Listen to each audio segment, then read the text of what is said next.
same, the same old story that I heard yesterday. Yeah, it goes the headlines, man. In and out. They all just go to blame. Their brains are fixed and breaking. You know they're all just spam. So buckle down, look right in. It crawls its way under your skin. Just got bound from the things they spout. And it won't make you shout. Give me that good news. Why is that? Because I'm tired of the same old shit. We plugged in. Good morning, everybody. Welcome to the Grounds with Giles and Jones. I'm Giles, and he's Jones. Is that? I don't know. I think that's it. It's Friday. This morning. It is a weird Of course, morning. The Grounds, the one, the only, the most unique show on the planet where you, the listener, can join. Uncle Pete's got the URL right up there. God rest his soul, but jump in, throw that in, right in, throw it in. Just throw it in or throw click it in into the URL. And then you're going to. Now, listen, not our fault. We need your patience today. Comcast, Xfinity, whoever our internet provider is, they're trying to upgrade and do things in this area. We might have some outages during the show. Hang in there. We'll be back. It'll be a fun day all day today as we play with Comcast as well. Andrew Casaccio, good morning. Glad to have you with us. Good morning, Cappuccino. And of course, this show brought to you through the financial support of Community Home Inspections, where buy your next home with confidence. Now, if you're buying, selling, or just looking for yearly maintenance updates, give us a call, 847-401-9501, right? It's fun stuff. It is fun for me. Stuff, I've been doing it for 20. That's one long inspection. Now. That is one long inspection. But I do enjoy it. You know, it's helping people out, you know, making sure they get a good, safe house, making sure they know what's going on, you know. If you're a friend of the show, like us, follow us, share us, Facebook, Twitter, YouTube, Twitch, all the platforms out there. Share us, like us, follow us, and get as many people as you stinking can to just do the same thing. Yeah. I don't understand why you people aren't making us the most talked about topic stupid things like banks, stupid things like war. What's the you people thing? Right. People who follow, listen. Anyway. That's the challenge of challenges, right? I don't know. Getting yourself, everyone listens, but no one subscribes. I don't know. So what's it? I don't even subscribe. Is there something going on with Comcast and Xfinity that I have no idea? They're upgrading. They're just they're making it faster, better, stronger. They're a $6 million man. You say that one. Yeah. No, it might we may be sitting here and the screen goes black. It may happen. Because if our I get the text and it's like, hey, we reset. Yeah, we're redo. They were doing it actually Wednesday, and then they took yesterday off. Technology. So do we get to charge them for all the minutes that we're down? Yeah. Not listening to everybody. Yeah. Yeah. Which is good. Hey, do me a favor, would you? Underneath the soundboard is the wire for the phone. Can you? I want to try something, and this is important to all of our listeners too. That I'm going to try this. And I just got a text from somebody. I want to see. No, it's hanging underneath. Yep, underneath the headphones. Yep, keep going. You're working it. That's good. There you go. Yeah. Bring that whole thing over. Is this a test for the morning? No, and then you see the move up the button for the phone. You see the phone on the soundboard? Hell no. You see there's one that's Bluetooth. It's blue. Yeah, got it. All right, the one next to it would be the phone. It looks like a phone. Gotcha. Yeah, push that up. Yeah. All right. Yeah, let's try that. Bring this bad boy all the way over. Let's listen. This is a technology lesson today on the ground. Let's see what happens. That's our thing today, guys, is technology, learning how to use it and learning how to abuse it. We're going live. So let's see. Don, good morning. Glad to have you with us. Uh-oh. Who we calling? Call me any Monday. Call me on Sunday. Hello. Hello there. Are you there? Let me check.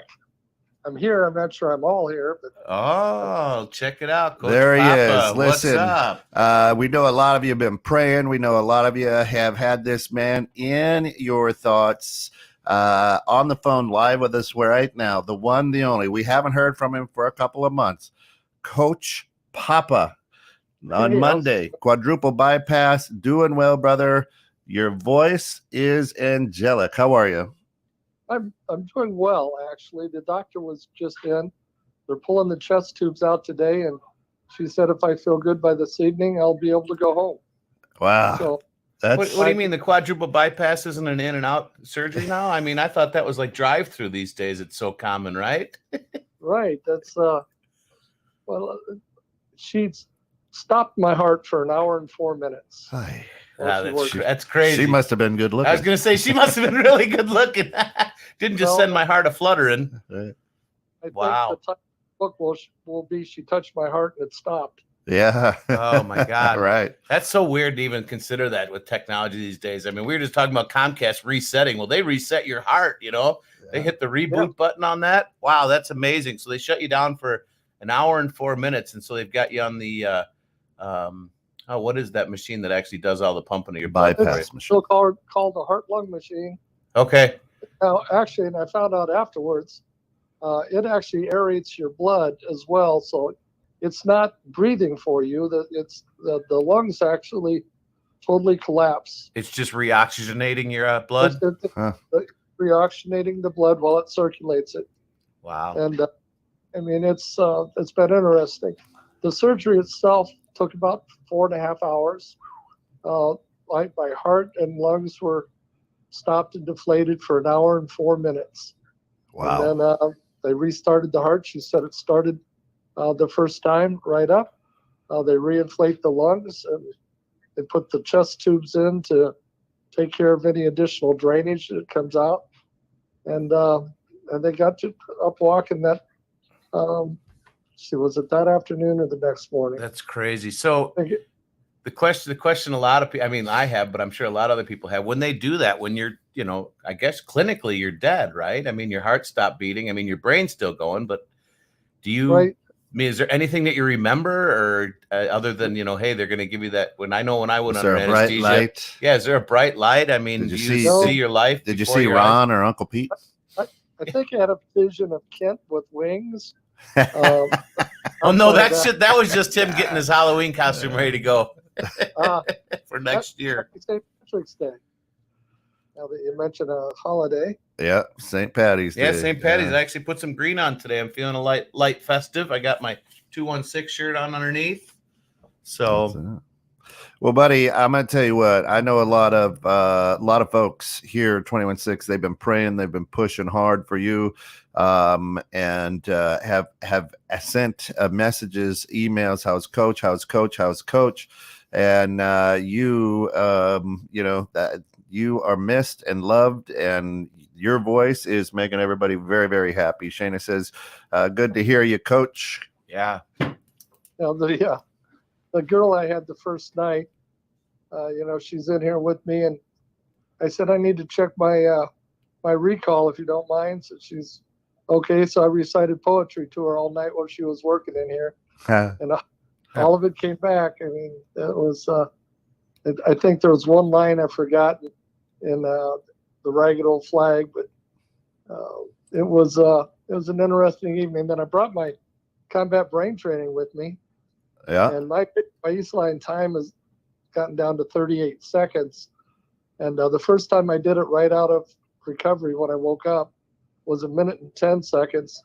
And by 6:30 the next morning, it was back at 39 seconds. So it was, doing my brain training. And so you're back up and fully functioning for the most part, right? Tim Santos says, great to hear you, coach. Hey, Tim. The other Tim. Yeah. Tim 2. Tim 2. Second Timothy. Whatever, oh, that's a Bible verse. First Timothy and Second Timothy there. Okay. That's it. I'll be First Timothy. Paul liked me better.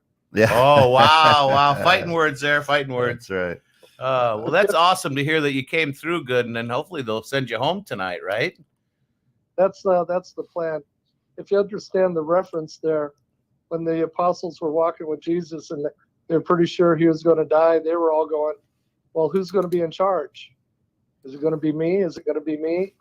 And that's where he said, the least of you will be the first, and the first shall be the least. Yeah.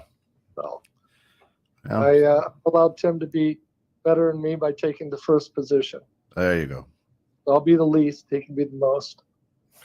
Yep. Don Stevenson down in Grapevine says, can't keep a good coach down. No. That's a fact. I told the athletic director, I said, once this is over, I might be back to haunt you again. Well, I'm excited to first of all, thanks for breaking the jinx. And the cloud that hung over 216's business partners. And I'm excited to watch the journey of the recuperation. I mean, it was years and years and years of it was a slow disease, really heart disease. Yeah. And now, it's like cleaning out the carburetors in a car. I'm excited to watch and learn and just see the difference in you personally. Now that the carburetor's cleaned out. Right. Well, and that's one of the things too for me, Coach. Like, obviously, I'm so happy that you're doing well, but it also now it sticks that little thing in the back of my head, going, I'm getting up there in age. Is that something you go check? I mean, how did they find out that you had that? I know you went in, you had some issues, but that is a great question. There's good stories going around about it. I went for a 100-kilometer bike ride on a Sunday in October, and on Tuesday I went in for my annual eye appointment. Doctor's been mapping the veins inside my eyes, and she saw something she didn't like, so she sent me in for a ultrasound of my carotid artery. That showed, the eventual CAT scan showed 87% blockage of the carotid. And since the carotid was blocked, they thought we should look at the heart. And so I went to Dr. Kadakia down in Fox River Grove, and they did an angiogram eventually and found out that I had 4 blocked arteries around my heart, 1 blocked 100%, 2 in the high 90s, 1 in the high 80s. So that led to the quadruple bypass. January 6th, I went in and got the carotid artery cleaned out in a 3-hour surgery, and the bypass was scheduled for the next Wednesday. That next Wednesday came along, and I got a text as we're leaving for the hospital, don't come in, the doctor's been in emergency surgery all night. We postponed you till next Monday. Well, before that Monday came around, the wound site started swelling up and actually leaking, and wound up being infected with the strep infection. Yeah, when Kent told me that was happening, I'm like, oh man, you know what I mean? It just, everything just started dumping on top of itself, and I'm like, oh, they've always said Coach is a very infectious personality. But they weren't talking that way, right? But everybody along the way said, the home health nurse, the nurses here, we've never seen anybody get an infection in their carotid artery. I was actually in the room when they said that. Oh my God. This just doesn't happen. Well, if they had done the actual surgery on Wednesday, like it was scheduled, that infection was already in my body. Yeah. And it could have got into the chest cavity, and then it would have been a nightmare. Yeah. Yeah. So that was a blessing. Well, I started this Facebook group. It's called Temporary Group for Following Tim's Updates. Yeah. And from that, one of my classmates from high school went and got his heart checked out, and he had to have a couple of stents. Next Friday, the husband of one of my friends who I used to work with, because she made him go in and get checked, he's got a double bypass scheduled. And one of my real good friends had a full quadruple 4 weeks ago. Yeah. So the story. So I guess what the thing is, saved a lot of lives. Saved a lot of lives, from you having that issue. And I think maybe I'm going to head up to the doctor myself. Yeah. I kind of giggle at that because of nerves, but I mean, I think that's something that we think about. I mean, Shana just put up there what I was kind of thinking about it. She says, facing your own mortality to this degree should bring great insights. Looking forward to hearing what this brings for you, but facing that own mortality thing is, it's a scary process to a certain point. I mean, we know it's going to happen, but when you really start delving into when it happens. It's not if it's going to happen, it's when it's going to happen and what it's going to be. I mean, you can't think about that too much because it could get, become a negative effect on you, but it is something that you kind of have to come to terms with, right? Right. About a year ago, I was speaking at the Zig Ziglar group, and the title of my topic was "Where's God?" And basically, I talked about, the guy who goes the hard way and he winds up in prison. He sometimes has it better because someone comes into prison with a Bible and he gets saved. But it's the gradual fall from grace that really gets most people. When people start, just fall. Well, I'm not going to church this Sunday. I'm busy, and there's a race up at Wilmot. I'm going to go to that. And we just have that gradual fall from grace. Well, I'm looking at this and I'm calling it the gradual fall from health. Right? You don't realize it, but that plaque it's building up in there gradually over time. And then, some of those breakfasts we had, Deke, after 101.3 up in Harvard, those were great breakfasts, but that was part of the gradual fall. Yeah. Right? Yeah. And all along the way, you sit back and look at it, and there's just been a lot of signs. I mean, I retired from coaching because I just didn't have the energy to keep up with the kids. Right? It wasn't that I still wasn't able to coach and mentally still in charge of it. I just couldn't maintain. My grandson ran a 200, last year. He's like, "How fast can you run a 200, Papa?" I said, "Oh, I don't do that anymore." But when no one was around, I went out to the track and ran a 200, and I had to use my calendar watch to time it. It was just one of those things. The energy down now. I can't, because they cut the sternum open. They put it back with stainless steel wires. I can't lift anything over 10 pounds or do any pushing and pulling motions, which means for 3 months, which means I won't be able to ride my bike for 3 months. Yeah. But when that 3 months is up, you can count on me being back out on the trails. And Mr. Jones has already committed to me. He's getting the bike and we're gonna do some riding. Nice. I love nothing but better than getting out on the bicycle and riding through the Right? We got a lot of really nice trails around here. A lot of really nice trails. Annual 216 the Net charity ride. There we go. I love it. That's something to think about for sure. Create it like Ragbri in Iowa, where they bike across Ragbri. They do the entire. We go from north state to south in Illinois. Boy, that'd take forever, wouldn't it? Good. Well, and one of the other interesting things is when you've helped enough other people, things have a tendency to come back to you. Yeah. And even going back to working with you, Deke, at the bank, I just didn't have the energy to keep up with that. Yeah.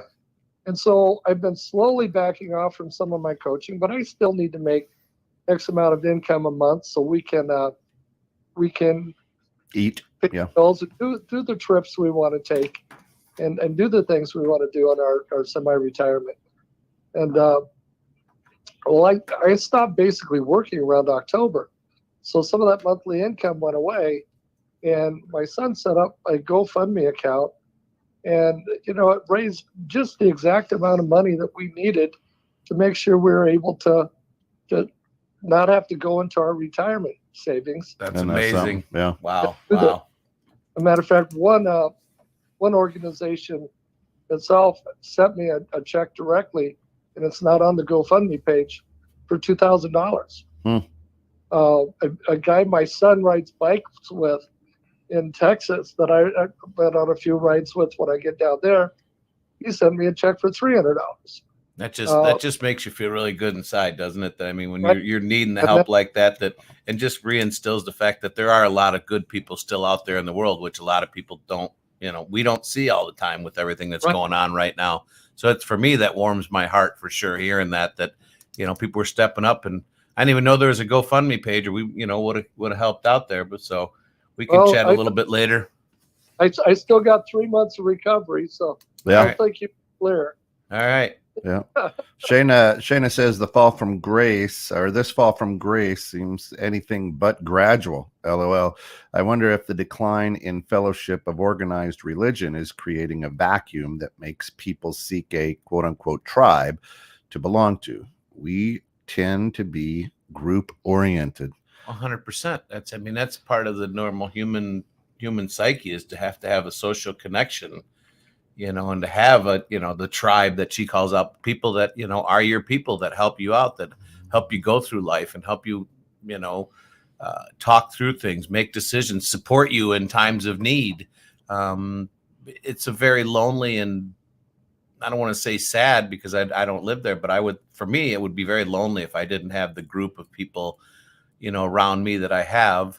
When and if something comes up, it's not, just knowing that the support is there, whether you see them every day or not, or, even every year.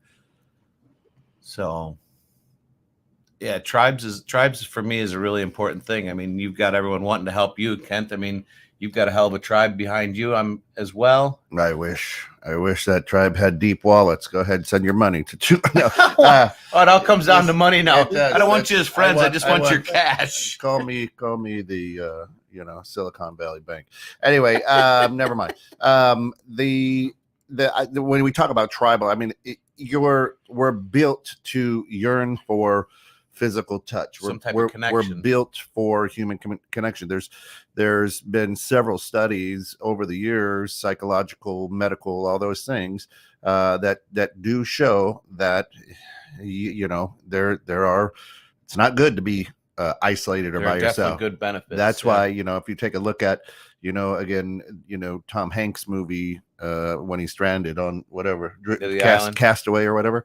I mean, he had to create people. You take a look at the great book Lord of the Flies, same thing, right? But at the same time, I don't think it's a decline in fellowship of organized religion. I think that people are questioning organized religion. Follow the money. I mean, I've heard that statement, right? Before. I mean, there's now these big mega churches. There's all these things. When it comes right down to it, your relationship with God, your relationship with Christ is personal, and it has to be. But a lot of us are afraid to venture into that. I mean, Coach, I'm sure you had some great conversations with your Maker over the last few months. Oh yeah, trust me. Laying on that table as he's putting the mask over my face, I had an up close and personal. Yeah. I mean, that's definitely, Yeah. I couldn't even imagine. I mean, I know the few surgeries I've been through are minuscule at best, right? Yeah.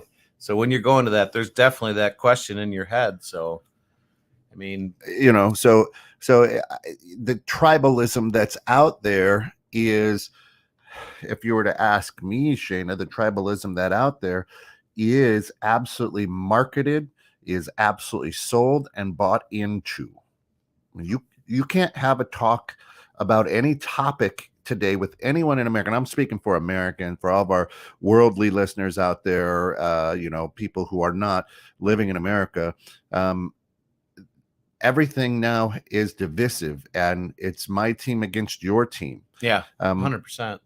Competition is, and the way that we look at competition is absolutely taught. It's not. It's a learned thing, right? How many Pee Wee League coaches, you've seen this, and we've talked about this a ton, Coach. How many Pee Wee League soccer clubs you have? Kids are 7 years old, and they just love kicking the ball and chasing butterflies and looking at the dandelions, and the coaches are over there. They got veins popping out. They're spitting. They're hollering at the refs. They're looking horrible. Not like Coach. So he just chimed in live. Look at that. Adding to the stream. Hey, make sure you got that gown closed, Coach. Yeah. This is St. Patrick's Day. We got to make sure we keep the Irish to themselves. Yeah, that was the only thing. When they got him up and walked around, they're like, "Sir, could you put your gown on the correct way again? Thank you." It's that's one of the things that you get used to. Is I gained a lot of fluid weight, and so they had to give me Lasix. And Lasix says, let's just say, I got a new Visa card. I'm now European. He's European. Don't make him laugh. Don't make him laugh. It's gonna hurt. Right. Yeah. I was European again. I said, yeah, I am. But I gained like almost 10 pounds of water weight. And this morning, my nurse was all excited because 9 of that is gone.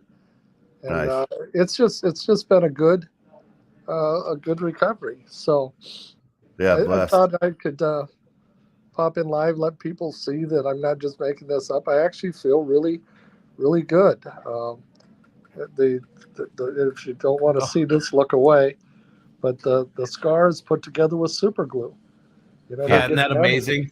They just For glue it. years they say don't touch things with super glue because you glue your face. Now we just use it to put your skin back together. I mean, Right? technology, right? Right. Amazing. And it's a lot less scarring too when they do that super glue. Yeah, so if that bothers you, I apologize, but this is the grounds, right? We gotta right. We talk about everything, baby, and this is a great subject to talk about because a lot of people don't. You know, these are the topics we like to come up with. This is something that we all have in the back of our head, like, but we don't talk. Hey, Kent, have you ever had this done? Have you ever had that? It's like that's not a big topic of conversation. And now that this has happened to you, unfortunately, that it happened, but in a good way, because who knows how many lives that your situation can, might save other people by going in, just like you said, the 4 or 5 different people that you right off the bat did. And so how many people learned from them doing that to jump on and, Steve Clements right across the hall at the studio. He was 67 years old. He was my age, and a very close friend of mine. And about 4 months ago, he just laid down on the floor and said, "I don't feel good." And his assistant looked at him, his eyes rolled back, and the police were there within just a couple of minutes. They started CPR, and they just weren't able to revive him. So it's all good.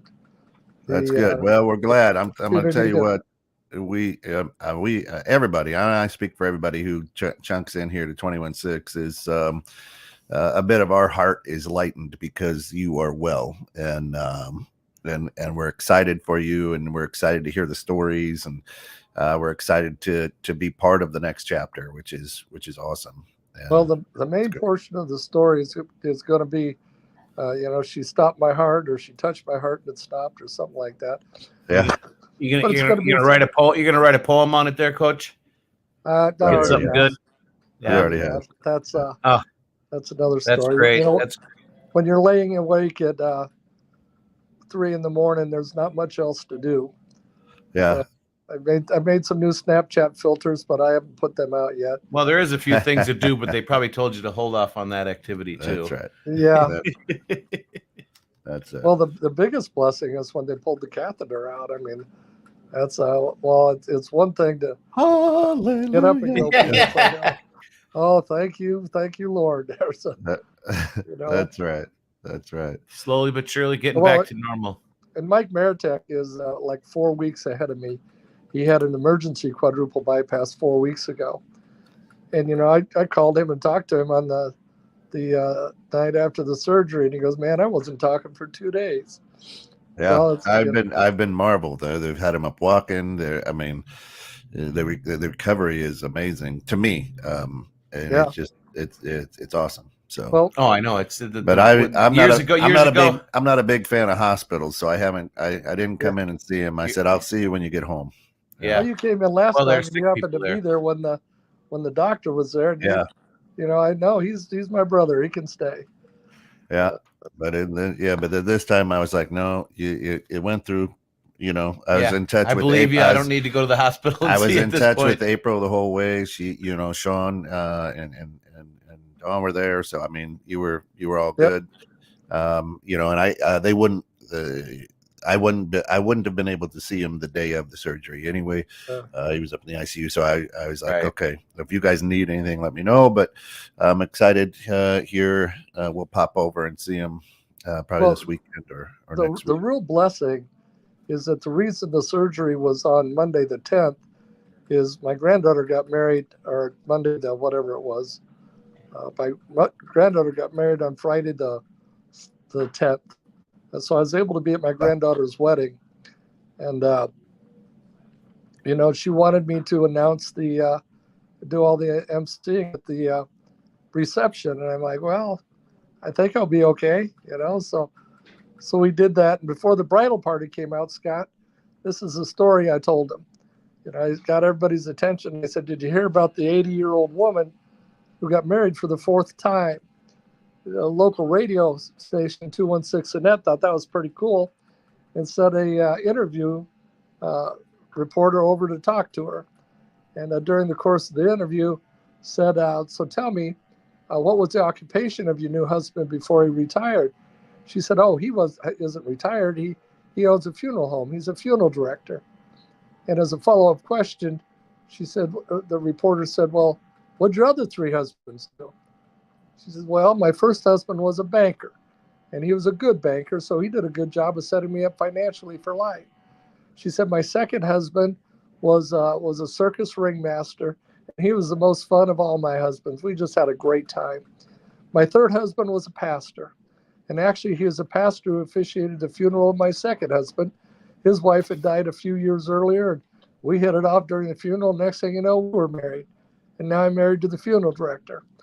And the interviewer says, well, that's 4 very diverse occupations. You think different personalities. Why did you marry those 4 people? She said, well, when you think about it, it was 1 for the money, 2 for the show, 3 to get ready, and 4 to go. Coach, I think we're losing contact. Comcast is done. Yeah, it is. We're blowing out, but stay with us because they're upgrading they're upgrading the system. We're being told by our connection is unstable. Yeah. So, well, it's always unstable. Hey, welcome to the ground. Welcome to the ground. They're always unstable. That was our conversation when we brought the grounds in. Isn't he kind of unstable? So I mean, look at how far we've gotten. Yeah. So Shayna says if it's personal, we wouldn't likely surrender to the various leaders of the tribe.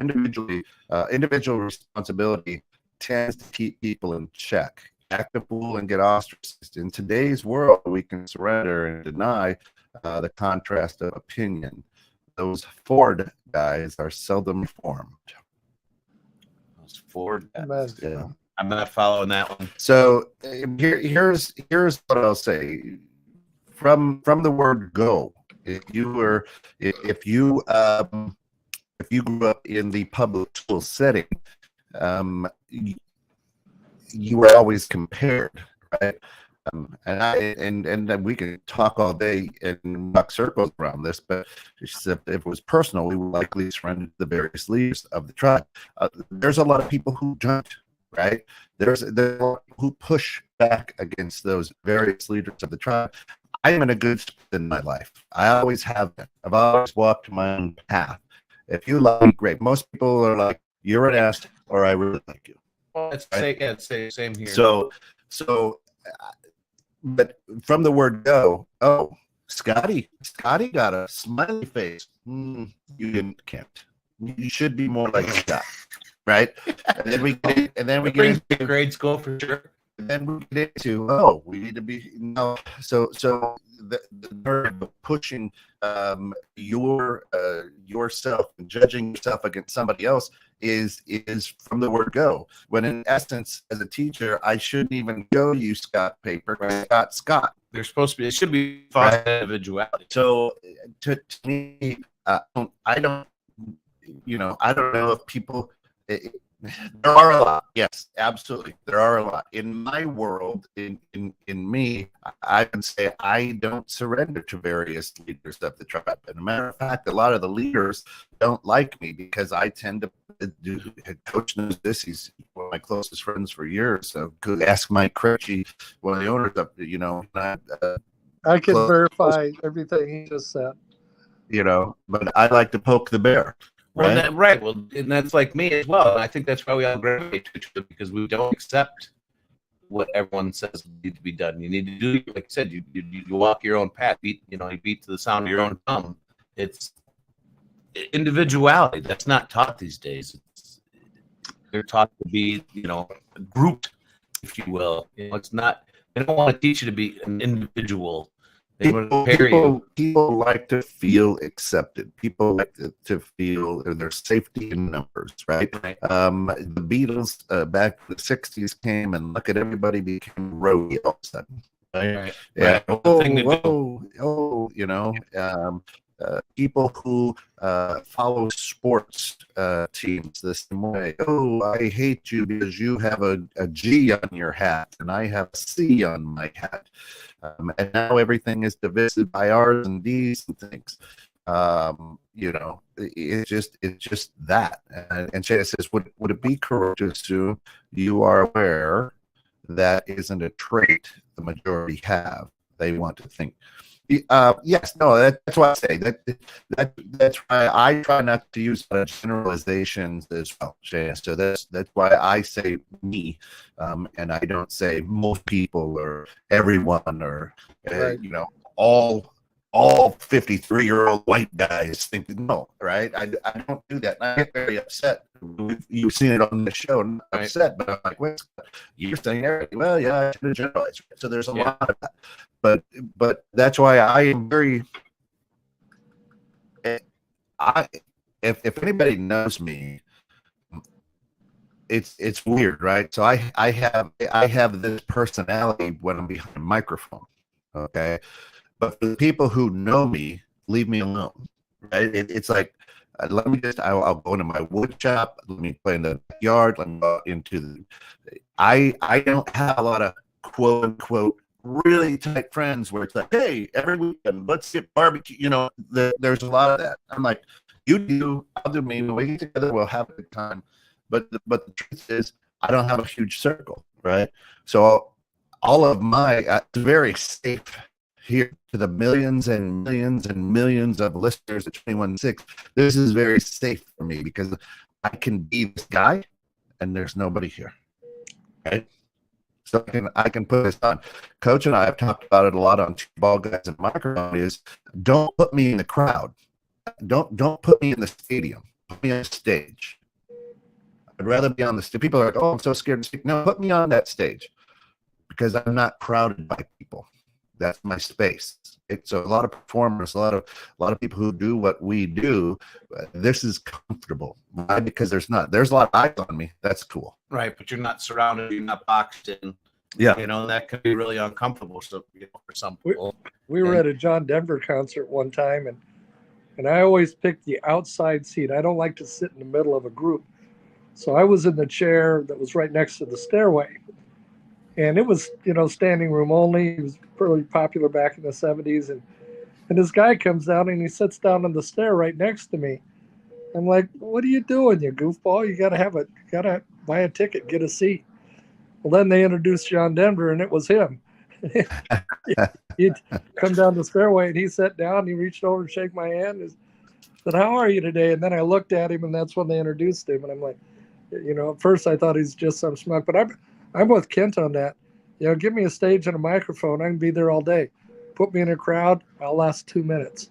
Yeah. I'm not good. That can suck a lot of energy out of you too, if that's your thing. I mean, for me, it's I'm an on and off type of switch when it comes to that.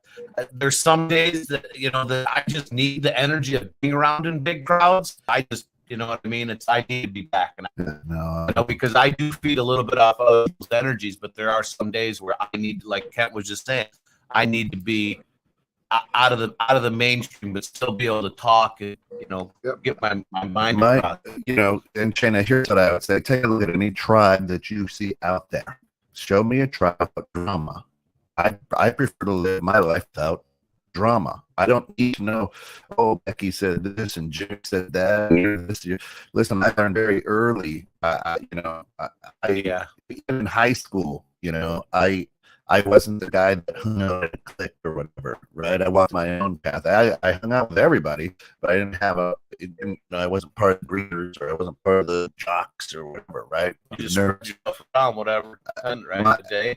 I love all, and this is a hard thing for people to understand when I talk to them. I want you to understand, I love all people and hate them equally as well. Yeah. Well, I came running home when I was in 4th grade, and I said, Mama, I got a part in the play. And she goes, what part did you get? She goes, I'm in the audience. And she said, that's the most important part. Good for her. Good for her. You know, don't make them laugh. Yeah, The Super Bowl will pop. yeah. Well, listen, guys, I got people starting to come in here. So, All right, Coach. Coach, thanks for chiming in today. Glad to hear you're well. God bless. I got, 3 months of recovery till I can do a lot of physical things, but mental stuff, I should be back up and going in the next few weeks. So, absolutely love you with football guys back up and going, and we'll see what's next. All right, we'll see you when you get home. Absolutely love you, buddy. Get better. Go ahead and give a call. I shouldn't be going anywhere, but give me a call in case we had a doctor appointment or something. But you're welcome to stop over anytime. Who knows? We can even do the show from the house. Okay. All right. God bless, guys. Bye. Betcha. See ya. Well, that's amazing. I didn't even know who went in. Last time we had talked, they were scheduling, but then they pushed back again. So wow, I mean, that's just crazy. Yeah, that's it just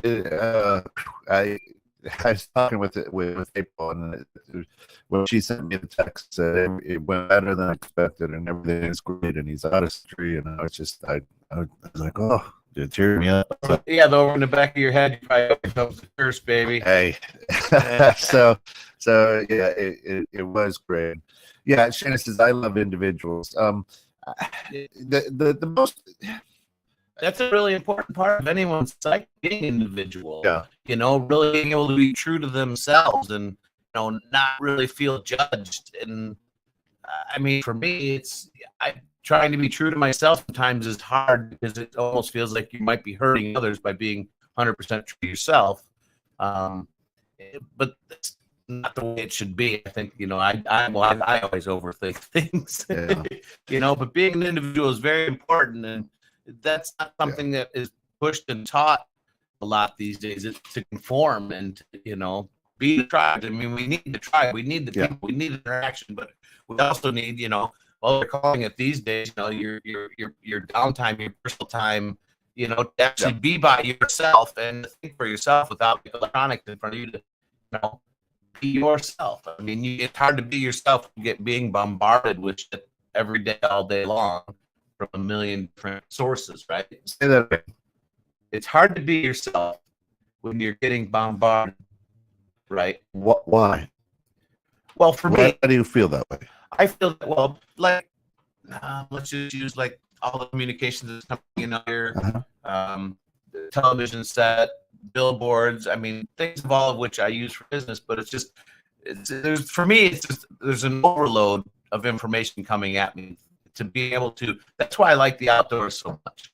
Right? That's why I like the mountains and I like the trees and forests, because then I can get out there and I'm just disconnected. I'm being individual. I'm being one with myself, so to speak. So we were talking. I was with a group yesterday, and we were talking about with some great entrepreneurs in this area. And again, I'm just gonna put this out there.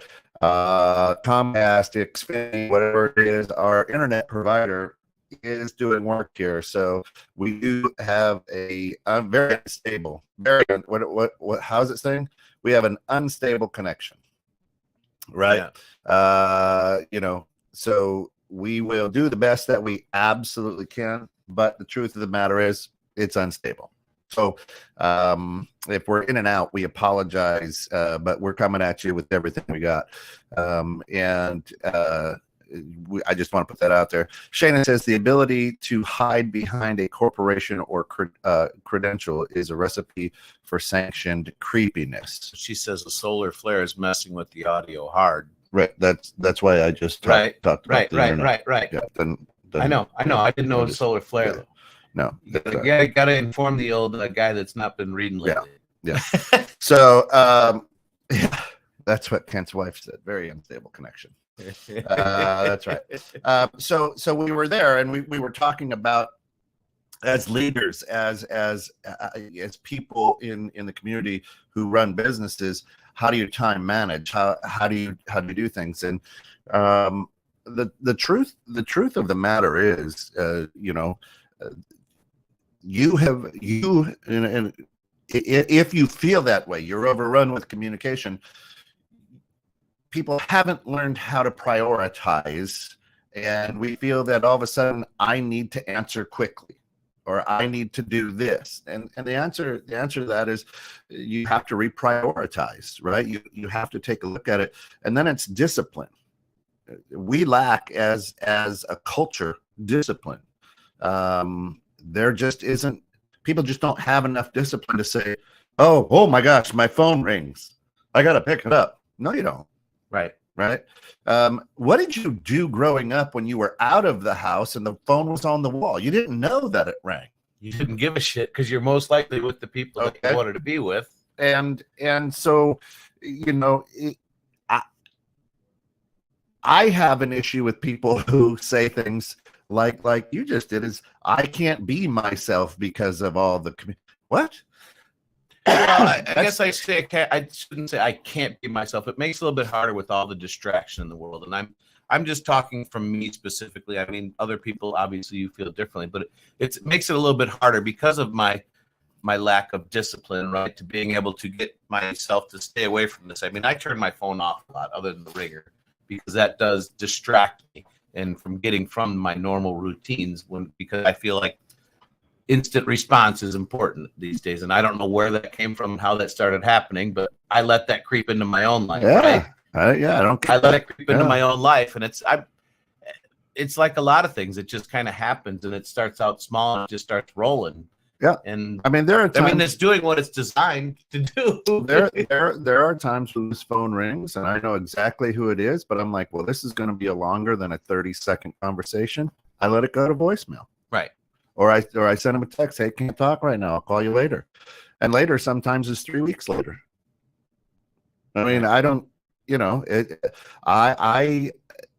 I guard my energy. I guard my positive attitude. I guard my day very, very closely, very, very closely. And I'm very routine. I've got routines. And if that routine breaks, then I've got to take a step back and a deep breath and go, okay, whew, all right, be present. What's going on? Where can I go now?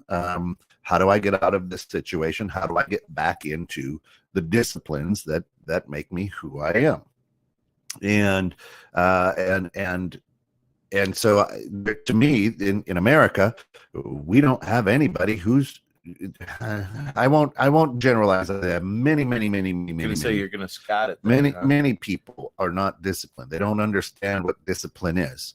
They just let it happen, and then I've got to go along with this tribal leader because, well, I want to feel like a part of something. Right, feel accepted. And I mean, take a look at, let's use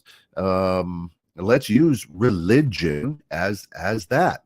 I mean, all of a sudden you have a very charismatic leader who's filling stadiums that they now call quote unquote church. And then all of a sudden that very charismatic leader, it comes to light, is not quite the person that they tend to be on stage. And what happens? You can take a look at Willow Creek. You can, right. Well, they're putting off a persona, and it's a money thing, for right? Sure. So now, what happens is many Americans can't go, well, I guess that was wrong. Instead, they now blame the person that they were in that church, worshiping or whatever. And now I don't like that person because, well, I found out that was wrong. Let's take a look at, and I'm just going to roll it out there. And if you're a Roman Catholic, good for you. But I know so many people who grew up Roman Catholic, and the guilt that's used, now the people don't love the Lord. They don't like it. Most of the people who are negative on anything spiritual, I can tell you, hey, did you go to church? Oh, yeah, I went, Catholic. All right, well, what happens is I get mad at what happened as my eyes open, and then I decided not to, I decided not to like the person that I was, or the God that I was worshiping, and I'm mad, and because I realized, oh, this is a religion made by man, run by man, governed by money, Right. So Well, you're kind of speaking to my upbringing right there with the whole Roman Catholic and the guilt they shove down your throat, and that's why when people say me, it's like I got tired of going in there and them telling me what I'm doing wrong, and then if I want to repent for my sins, to go ahead and tithe 10% of my, and if you don't tithe, then you're not repenting, and it just drove me nuts. I'm like, it should be my desire to want to give, to help, to grow, to spread the word, right? If that's the case, not if you don't do it, you're bad. Like what? Like, come on here. Sure. Wait a minute. Yeah. That it made it really for me look at going, well, this is a business. I mean, wanting to believe and be together, and have common goals and common ideas, and is great, and that's what we have our tribes and stuff for, right? I mean, it's commonalities that people get together, but then when they start throwing, we're not going to absolve you of your sins unless you pay us, or and it's and it makes you it can definitely beat down a person. And so so Shana says, I know a few people that can change moral direction when given factual information. Ford guys are not likely to change to Chevy guys. And then but we could take a look at that, and your Chicago Bears fans are not going to become Green Bay Packers. fans. Yeah, right. They're not. They may become a Dolphins fan. But they will never. Right. Right? That's just an absolutely huge sin. So you're right. People are very loyal to a brand. People are very loyal to a company. I mean, take a look at in America, the Air Jordan brand. Oh, that was it's a lifestyle for people, right? Yep. I will spend our food money to get you the next pair of Jordans, so that you can have a pair of Jordans rather than food on the table. Food on the tables and some. There are not everybody. I'm just saying there are people out there. There are people. Bill Hasse, who is the host of Innovative Strategies, his son deals. He buys shoes, sells them. He flips shoes, so he doesn't wear them. He'll find a pair of Jordan 1s or whatever. Right. He'll pay $4,000 for them, and then he'll sell them for 10. I mean, he rolls it like people roll cars or houses. It's a whole business. There's a whole ecosystem around tennis shoes, right? Yeah. I mean, it's amazing. So yeah, people do get sucked into a brand, right? But what happens? My dad went to General Motors Institute, right? So he was an electrical engineer. He helped wiring on the C-style body, so the Cutlasses, the Grand Prix, things like that. And he was an Oldsmobile guy. When he got out, he went and worked for Oldsmobile. And growing up, guess what kind of car we had? We always had Ford Oldsmobile, right? But then Oldsmobile goes under. And now what? My dad's a Nissan guy. How do you go from Oldsmobile to Nissan? You know what I'm saying? Yeah. Well, if you're brand loyal, would he still be driving Oldsmobile if Oldsmobile was around? Possibly. I don't know. Right? You take a look at my garage. I've got a Toyota and a Kia. Right? And my girls drive Jeeps. But Spencer's a Kia guy, So right. There are a lot of loyalties to brands and tribes and things like that. Me, I'll tell you, I drive whatever's cheap. I grew up, a car gets you from point A to point B. It doesn't matter what it is. I don't need a Mercedes. I don't need a Cadillac. I usually drive old beat up stuff because it's just a car. I don't need to look flashy. And if you ever sit in my vehicle, it's clean. I don't care what the outside looks like. The inside's got to be clean. That's where I spend the time. Right. So I've got a very clean car all the time because I don't like dirty stuff. Right. Now, I wish I could say that one because I live in my truck, and I try to keep up with it, but it's just it gets away from me. My passenger seat floorboard is my garbage can, and at the end of the day, I clean out. But and so there are and why I don't jump into a lot of the tribe that I follow are the Los Angeles Lakers. Right? That's my team, right? I absolutely love the Lakers. I bleed purple and gold. But the bottom line is I can also say, well, they suck. I don't like that player, right? But if you were to ask who my tribe is, and you walk into my office at my home, and it's purple and gold and Lakers everywhere and Magic Johnson, and I mean, he's a brilliant businessman. He just wins all the time, so I like him. And so the idea to me is, everybody has one, but I point it out and challenge people who blindly follow, right? Yeah, and it For takes whatever reason. there's a lot to be said, and to be very, very independent. I mean, a lot of people will call them, sometimes they'll call you introverted or loners. You know what I mean? But that's, for me, I think just a lot of people are beating to their own drum, but it's just they're being themselves, and that's where they're most comfortable. Yeah. So Shane says, would you choose the religion born into? So in other words, would it be wise to be an open Packers fan in a Bears family? Right now, from whose? So this is an interesting question, but from whose eyesight? From whose? Right. So if Scott's my son and I'm the Bears guy, I would go, that's not a wise move to be a Packer. But from Scott's eyes, he's like, I'm going to challenge you. Right. It's a great. So I think it's wise to understand your own path and know that your kid's path, know that your family, know that it's not my path is different than my kids. Right. There was time with Spencer and with Ashley in my early 20s. I didn't understand that. And I'm like, I tried to, here's what you need to hear, because this is what I missed. This is a part of my life that I missed out on. And this is, so I tried to blow as much of my own shortcomings or desires onto my children.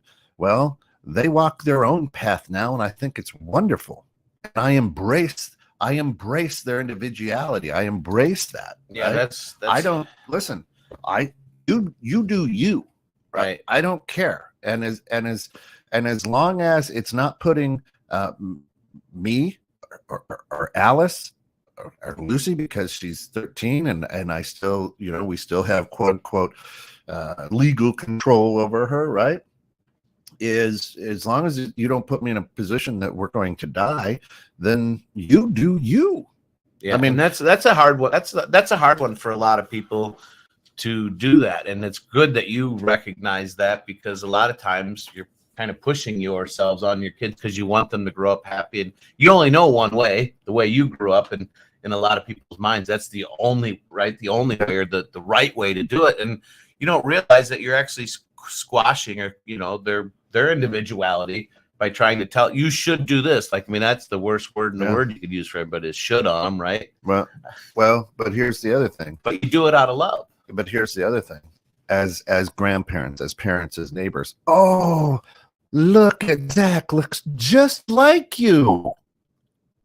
And then we plant that seed into you. Oh, looks just like me. He's got to be like me. And I'm just saying, Zach. Right. But I understand, because that's right. It's interesting. So right out of the womb, we start saying, oh, look, honey, look, honey, she looks just like Oh, right. Just like somebody else. So I have always said, if people say that, I go, all my kids looks like Lucy. That's who she is, Lucy. Doesn't look like me, doesn't look like Alice. That looks like Colette, right? Now people will take a look and go, oh man, all three of your girls. I go, yeah. Then I'm good at, and Alice is good at making beautiful women, and they all look pretty much alike. So I'm like, yep, we figured that one out. Right. But again, I don't compare to, my daughter Ashley is a clinical psychologist. She's doing great for herself. She's getting married this year. It's a cool track to watch. But I don't go to Colette or Spencer or Lucy and go, you should be more like your sister. I don't do that. I would never impose that on anybody, because everybody's got their own path. I want you to be your individual person. Right. Shana, and we're here on the back end of it. But Shana says, are you able to, if true, admit enjoying being with all Bears fans? Living on the state line gives us a lot of opportunities. The big thing, the rivalry between them, I think it's it cracks me up. I mean, I could give a crap either way, but I mean, you should be able to get along with somebody just because they root for a different team, right? And it doesn't, for me, Yeah. it doesn't matter. Tim, It's just pure and simply. Tim Santos, again, he down there at Health Markets on Santos Agency on Green Street, and co-host of Let Me Tell You Something, Brother, here on 21.6. Huge Packers fan, and I love him. I like the Bears, but I also laugh at the Bears fans and Chicago fans because they don't ever. Right. I always say practice mindfulness right here, the present, the time. The Bears don't do that. After the first 3 games of each season, it's like, well, in 85, Right, yeah, 1985. And every Chicago fan does, oh, Michael Jordan. Well, dude, what's going on today? That was a lifetime ago. Right. Yeah, what's going on today? Who are they today? And yeah. Yep. But I think Yeah. everyone should be able to get along just fine. You know. That's it. And Don, I think individual. Kansas play? They played today. Plus 1 child as a clinical psychologist is enough. Yeah, no, that's true. Amen. Right. But so the idea is everybody is doing their own thing, and I'm excited, and I support their individuality, and I push for them, to be themselves and walk their true path. There's an old saying, right? To thine own self be true. Yeah, you're right. They were a later game, I think, right? But Kansas did pull it out. Yeah, they weren't. They didn't get swept up by Cinderella. So to thine own self be true, and just too many of our listeners, too many people around the world can't be, and they just have a hard time being true to themselves and understanding their own truth. And that's their own path, and that's a hard thing, right? That's really hard. That's an entire subject Yeah. right there. That's an entire show right there. Maybe that's something we should a little chit chat about that again a little bit next week, because this whole thing with Coach puts things in perspective, guys. I mean, it's Friday. You're living through another St. Patrick's Day, but life can change in a heartbeat, and I don't think that. Well, for me, and I was going to use my generalizations, but I don't think about that a lot. And then there's events like this that happen, and it's like puts things more in perspective as to what really matters and what's important in life. So like we always say at the end of every show, go out there, love each other, be the change you want to see in this world, enjoy yourself. Yeah. Thanks for tuning in to 216 The Net and the Grounds with Giles and Jones. I'm Giles, he's Jones. Enjoy your weekend, guys.